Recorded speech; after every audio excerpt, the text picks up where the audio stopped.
Welcome my channel Jesus Marvel Ministries Bible Study. ప్రియమైనటువంటి వాళ్ళరా, అందరూ బాగున్నారా? అందరూ బాగుండాలని హృదయపూర్వకంగా ప్రార్థన చేస్తూ వస్తున్నాం. మీ అందరికీ శుభాభివందనాలు.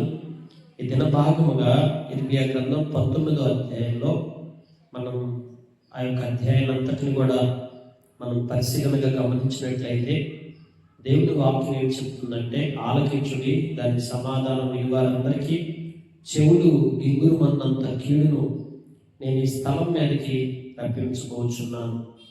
చూడండి, ఆ ప్రజల మీదకి, ఆ స్థలం మీదకి దేవుడు కీడు రప్పించబోతున్నాను అన్న విషయాన్ని మరి ఇర్మియా ప్రవక్తకి దేవుడు ప్రత్యక్షమై కుమ్మరి చేయి మట్టి పూజ అనుకొని జనులు పెద్దల్లోనూ కొందరు యాజకుల్లో పెద్దలను కొందరు తీసుకుని హార్సీకు గుమ్మపు ద్వారమునకు ఎదురుగా ఉన్నటువంటి బెన్హెన్నెము లోయలోనికి వెళ్ళి అక్కడ ఉన్నటువంటి ఆ స్థలంలో నివసిస్తున్నటువంటి యోధా రాజులకు, యెరూషలేము నివాసులందరికీ కూడా ఒక మాట ప్రకటన చేయమని చెప్పాడండి.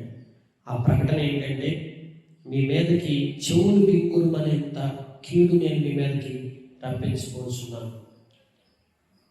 చెవులు గింగురుమనేంత కీడు మన జీవితాల్లోకి వస్తే మనం అసలు తట్టుకోలేము.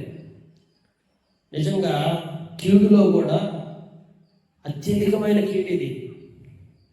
చెవులు మారుమోగిపోయి అంతగా కీడు రప్పిస్తానని ఆ ప్రజల మీదకి, ఆ స్థలం మీదకి రప్పించబోతున్నానని దేవుడు చెప్పడం జరుగుతూ వచ్చింది. ఈరోజు నీ జీవితంలో ఇలాంటి కీడు ఎప్పుడు రాకూడదని కోరుకోవాలి దేవుడిని. దేవా, నా జీవితంలోకి సాధారణమైన కీడే కాదయ్యా, చెవులు గింగురు అనేంత కీడు నా జీవితంలోకి ఏది రాకుండా నన్ను సురక్షితంగా కాపాడమని దేవుడిని ప్రార్థించేవాళ్ళు ఉన్నాం. అయితే సహజ సిద్ధంగా మనుషుల జీవితాల్లోకి, స్థలాల మీదకి దేవుడు ఎందు నిమిత్తమై కీడు రప్పిస్తున్నాడు. ఇది చాలా ప్రాముఖ్యమైన విషయం. మన జీవితంలో ఏదైనా కీడు సంభవిస్తుందంటే ఆ కీడుకి కారణం ఏమిటో మనం వెతికేవారు ఉండాలి. కొన్నిసార్లు దేవుడు ఇష్టపూర్వకంగా మన పరీక్ష కొరకై కీడు అనుమతిస్తే అది మంచిదే. ఎందుకంటే కీడును కూడా దేవుడు మేలుగా మార్చే దేవుడు. కొన్ని కీడు కార్యాలు మన జీవితంలో జరగడం ద్వారా మనల్ని అనుభవపూర్వకంగా, ఆత్మీయంగా లోతైన అనుభవంలోకి మనం తీసుకెళ్ళడానికి, మనం ఆత్మీయంగా ఉంటున్నప్పటికీ కొన్ని విషయాల్లో దేవుడు మన జీవితంలో కీడు రప్పించి ఆ కీడు ద్వారా మనల్ని పరిపూర్ణంగా చేసి మనకు మేలు చేస్తాడు. ఇప్పుడు యోబు జీవితంలో అదే జరుగుతూ వచ్చింది. దేవుని చేత మనం మేలే అనుభవించగలుగుతామా, కీడు అనుభవించగలదా అని యోబు అంటూ వచ్చాడు. అంటే యోబుకి కీడుకి సిద్ధంగా ఉన్నాడు. యోబు జీవితంలో పరిశుద్ధ జీవితాన్ని కలిగి యథార్థంగా ఉంటున్నప్పటికీ కీడు వచ్చింది. కానీ ఆ కీడును సహించుకొని పరిపూర్ణుడై రెండంతల ఆశీర్వాదాన్ని పొందుకుంటూ వచ్చాడు. అయితే ఇక్కడ మరి ఇంకా బెన్హెన్నెములో వచ్చిన కీడు అలాంటి కీడు కాదు. ఈ కీడు వారు చేసినటువంటి తప్పిదాలను బట్టి వారి మీదకి రప్పించబడుతూ వచ్చింది. ఎలాగో వారి మీదగా కీడు వచ్చింది. నిజంగా చూస్తే వారి మీద మోపబడినటువంటి ఆ నేరం ఏంటంటే, వారు అపచారం చేస్తున్నారు. వారైనను, వారి తండ్రులైనను, యోధారాజులైనను ఎరుగనేటువంటి అన్యమైనటువంటి దేవతలకు వారు దోపాలు వేసి నిరపరాధులు రక్తము చేత స్థలంలో నింపిరి. వారు చేసిన కీడు ఏంటంటే, వారు సృష్టికర్త అయిన దేవుని విడిచిపెట్టి అన్యమైన వాటిని ఆరాధిస్తూ, పైగా అక్కడ ఏం చేశారంటే నిరపరాధమైనటువంటి రక్తాన్ని చిందించారంటే. గమనిస్తే దేవుడు సెలవీయనది, మనస్సులకు తోచనదైనటువంటి ఆచారమును ఆచరించింది. ఈ ఆచారములో కూడా ఏంటంటే, ఏం ఆచారం అంటే ఇది, తమ కుమారులను దహనములుగా కాల్చుటకై బయలులకు బలిపీఠములను కట్టించింది. చూసారా, తమ సొంత కుమారులను బలిపీఠాలుగా మరి కట్టించి బయలుదేవతను ఏర్పరచుకొని తమ కుమారులు ఏం చేస్తూ వచ్చారంటే దహన బలు అర్పిస్తూ వచ్చారంటే. తమ సొంత కుమారులు దహన బలు అర్పించడం ఏంటి? ఆలోచించండి. మన బిడ్డలను మనమే బలించుకుంటామా? ఇలాంటి ఆచారాలు కూడా అప్పట్లో ఉన్నాయా అంటే ఉన్నాయి. అందుకే దేవుడు అక్కడ ఆ భాగాన్ని మనం చూస్తూ వచ్చినప్పుడు ఏం రాయబడుతూ వచ్చిందంటే, రాబో దినముల్లో ఈ స్థలము హత్యలో ఎనబడును, తోఫేత్ అనేను, బెన్హెన్నెములో ఏమను, పేరు ఉండదు అంటే ఈ బెన్హెనేము లోయ, తోఫేతు లోయ ఒక హత్యాలోయగా మార్చేశారు జనులు అక్కడ. ఎందుకు హత్యాలో అంటే నిరపరాధులైనటువంటి చిన్న బిడ్డలు తీసుకొచ్చి ఆ బయలుదేవత బలి కోరుతుందని చెప్పి బలిస్తున్నారు. ఇప్పట్లో కూడా మనవాళ్ళు ఇప్పటికీ ఆచార సంబంధంగా నాగరికత తెలియని పరిస్థితుల్లో ఏం చేస్తున్నారు, ఆచారం అనే పేరు మీద మరి తమ సొంత కుమారులు బలించినట్టుగా ఇప్పుడు మరి ఈ ఆచారాన్ని మనం అనుసరించగలుగుతామా చెప్పండి. చాలామంది మరి ఇప్పటి నుంచో పెద్దలు చెప్పిన తాతలు కాడించుకున్న ఆచారాలు వస్తున్నాయి. మరి ఈ ఆచారాలను మనం పాటించకపోతే మన కీడు వస్తుంది అని మనుషులు ఈరోజు మాట్లాడుకుంటూ ఉంటారు. సహజంగా ఆచారాలు అనుసరించడం వల్ల కీడు వస్తుందా, ఆచారాలు మానివేస్తే కీడు రాకుండా పోతుందా అంటే చూడండి, ఇప్పుడు ఒకప్పుడు మన జీవితంలో భర్త చనిపోతే భార్యను కూడా తీసుకెళ్ళి ఆ మంటల్లో తగలబెట్టే ఆచారం ఉంది. మరి ఎందుకు ఆచారం ఇప్పుడు మానేశారు? ఒక అవేర్నెస్ వచ్చింది. దేవుడు మనకి జ్ఞాన వివేకములు గల ఆత్మనిచ్చున్నాడు. ఈ ఆచారాన్ని ఎందుకు మానేశారంటే దాన్ని చెప్పరు. మరి ఆచారం మానేస్తే కీడు రాదు మరి మనకి. చూడండి, అందుకే రాజా రామ్మోహన్ రాయ్ గారు లాంటి వారు ఆ దినాల్లో కొంత ఆలోచన చేసి దీని గురించి మరి దైవ సేవకులు అందరూ కలిసి ఇది ఎంత మేరకు మంచిదని ఆలోచన చేసి ఆచారాన్ని సంపూర్ణంగా నివారిస్తూ వచ్చారు. ఈ రోజున మనం ఏం చేస్తున్నామో ఆలోచించాలా. ఆచారం అంటే ఏంటి? పితరుల కాలం నుంచి, పూర్వకాలం నుంచి, తండ్రుల కాలం నుంచి వచ్చింది ఒక ఆచారం. మరి ఆచారము దాని వెనక ఏముందా? దాన్ని చేస్తే మన జీవితాలు ఏమవుతాయా? దాన్ని చేయడం ద్వారా మేలు జరుగుతుందా, కీడు జరుగుతుందా? వివేచన లేకుండా మనం బ్రతకూడదు. అట్లాంటి పరిస్థితుల్లో మనం ఉన్నట్లయితే దేవుడు ఏమంటున్నాడంటే, ఖడ్గము చేత తమ ప్రాణములను తీయ వెదకు వారి చేతను నేను వారిని కోల చేసి ఆకాశ పక్షులను భూజంతువులకు ఆహారముగా వారి కళేబరాలు వేసేస్తాను. యెరూషలేము వారి ఆలోచన నేను వ్యర్థం చేస్తాను. ఆ మార్గమునకు ప్రతివాడును ఆశ్చర్యపడి మరి అపహాస్యం చేసే విధంగా నేను మిమ్మల్ని చేస్తాను. కనుక దేవుడు ఆ యొక్క కళేబరాలలోనే మన దేహాల్ని ఆకాశ పక్షులకు ఆహారంగా వేసేస్తానంటున్నాడు. చూడండి ఎంత భయానకమైన పరిస్థితి. లేఖనాల్లో మనం పరిశోధిస్తున్నప్పుడు ఈ మాటలు చెప్పిన తర్వాత నీతో కూడా వచ్చిన మనుషులు చూస్తుండగా నీవి కూజాలు పగలు పట్టాలి. ఇర్మియాని ఆ ప్రజల దగ్గరికి ఆ యొక్క లోయలోకి వెళ్ళినప్పుడు ఒక కూజాన్ని తీసుకెళ్ళమన్నాడు కదా, ఆ కూజాన్ని పగలు పట్టమన్నాడు. ఎందుకు ఈ కూజాన్ని తీసుకెళ్ళమన్నాడు, ఎందుకు ఈ కూజాన్ని పగలు పట్టమన్నాడు అని చూస్తే, ఈ కూజాన్ని ఎట్లయితే పగలు పడుతున్నానో నేను ఈ పట్టణాల్లో కూడా ఆ విధంగా పగలు కొట్టేస్తాను.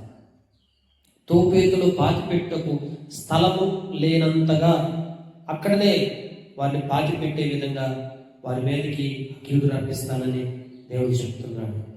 నిజంగా ఒకసారి ఆలోచించండి.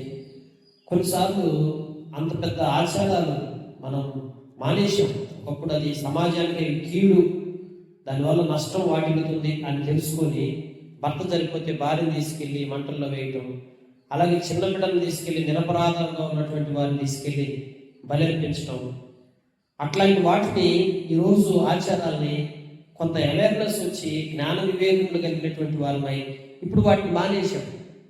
కానీ అవి మానేశాం, కానీ ఇప్పటికీ కొన్ని ఆచారాలు చాలా ఉన్నాయి ఈ రోజున మానవుని పతనావస్థకు దిగజారుస్తున్నాయి. మానవుని జీవితంలో కీడు సంభవించడానికి, అలాగే మనం చనిపోవటానికి, మన కళేబరాల్లాగా ఆకాశ పక్షులకు మన దేహాన్ని అప్పగించడానికి ఎందుకు దేవుడు అంతటి కీడు మన జీవితంలో రప్పిస్తున్నాడంటే, ఈనాడు కూడా ఇంకా మనుషులు ఆచారాలు చేస్తూనే ఉన్నారు. ఈ ఆచారాలు ఒకవేళ చేయకపోతే మనకి కీడు వస్తుందని అని ఆ భావంలో మానవుడు బతుకుతున్నాడు. కానీ దీని వెనుక దీన్ని చేయడం ద్వారా మనకి ఏం వస్తుంది, ఏం జరుగుతుంది అని ఆలోచించలేని పరిస్థితుల్లోకి ఈరోజు మానవుడి దగ్గర జారిపోతూ వచ్చాడు. అందుకే చెప్తున్నాడు, ఈ పట్టణమును తోపేదు వంటి స్థలముగా నేను చేయగలను, ఈ స్థలమునకు దాని నివాసులకు నేను అలాగూ చేసేస్తాను. ఎలాగంటే యెరూషలేము ఇండ్లను యోధారాజుల నగరులను ఆ తోపేసు స్థలం వల్ల అపవిత్రులములుగాను ఏ ఇండ్ల మీద జనులు ఆకాశ సమూహము దేవతలకు ధూపం వేయటం లేక అన్ని దేవతలకు ప్రాణార్పణ అర్పించడం ఆ ఇండ్లన్నిటినీ నేను అలాగే చేస్తానంటున్నాడు. కనుక ఇక్కడ మనము ధూపం వేయుట, అన్యమైన వాటిని ఆరాధించుట, ఇవన్నీ కూడా దేవుని వాక్యంలో మనం చూస్తున్నప్పుడు మానవుడు ఆచార సంబంధంగానే పాటిస్తున్నాడు. ఈనాటికి మా తాతల కాలంలో మేము ఇలా చేసేవాళ్ళం అని మన యొక్క కుల దేవతలను, మనకున్నటువంటి వాటిని, మన ఆ ప్రాంతంలో మనం ఏర్పరచుకున్న వాటిని మనం అటు రీతిగా మరి ఆచార సంబంధంగానే ఈ భక్తి కొనసాగుతుంది ఆనాటి నుంచి నేటి వరకు. అంతేగాని దాంట్లో ఎంతవరకు సత్యం ఉంది అని చూస్తాం అని ఆలోచన చేయలేనటువంటి వారు. ఇక్కడ ఆకాశ దేవతలు అంటున్నాడు, ఆకాశ సమూహమునకు దేవతలకు ధూపమను. ఈ సృష్టిలో మానవుడు చేస్తున్న పొరపాటు ఏంటంటే సృష్టిలో ఉన్న ప్రతిదాన్ని దేవతను చేసేసుకున్నాడు. ఆకాశము దేవతే, ఆకాశమందు ఉన్నటువంటి ఆ నక్షత్రాలు దేవతలే, గ్రహాలు దేవతలే, తర్వాత మరి భూమి దేవతే, నదులు దేవతలే, చెట్లు దేవతలే. ఇవన్నీ కూడా దేవుడి వాక్యంలో మనం చూస్తేనేమో దేవుడు ఏం చెప్తున్నాడంటే వీటన్నిటిని నేను సృజించాను కదా. ఎప్పుడెప్పుడు ఎలా సృజించాడో కూడా గ్రంథంలో రాసి ఉంది కదా. పరిశుద్ధ గ్రంథంలో అన్నిటినీ కూడా పొందుపరిచాడు కదా దేవుడు.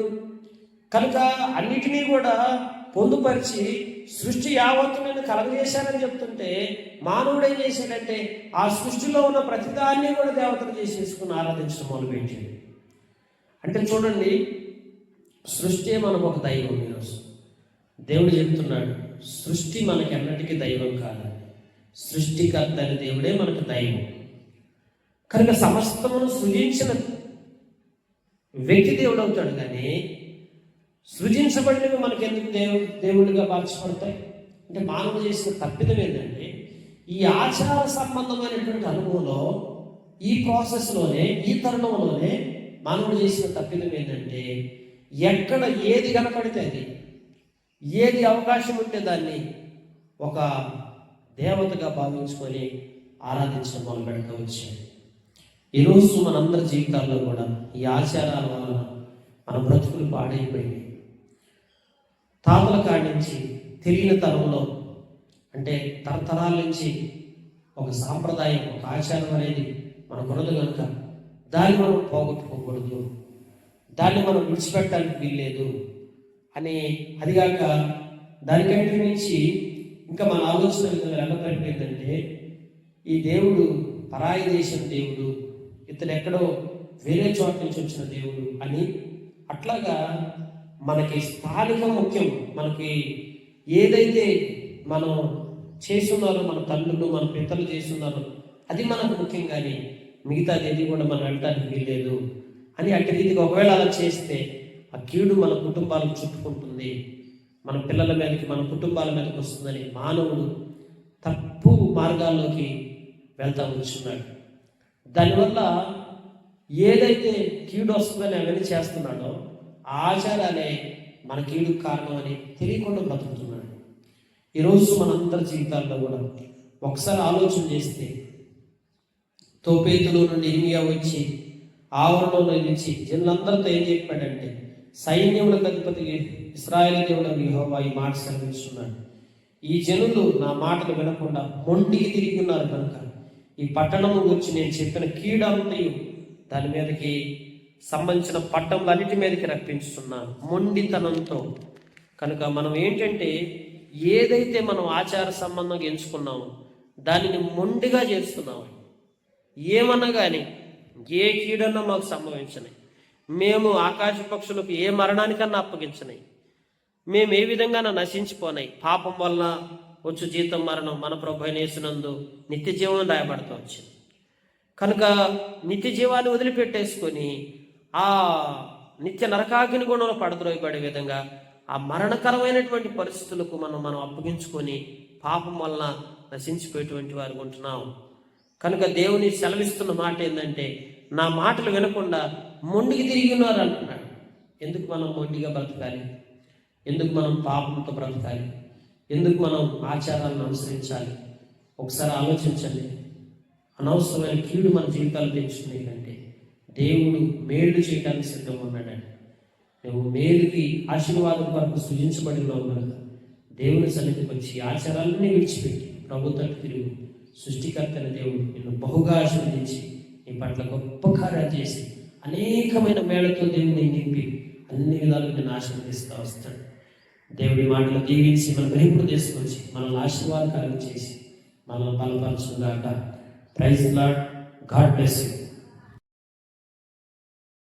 Like, shared, subscribe to Jesus Marvel Ministries.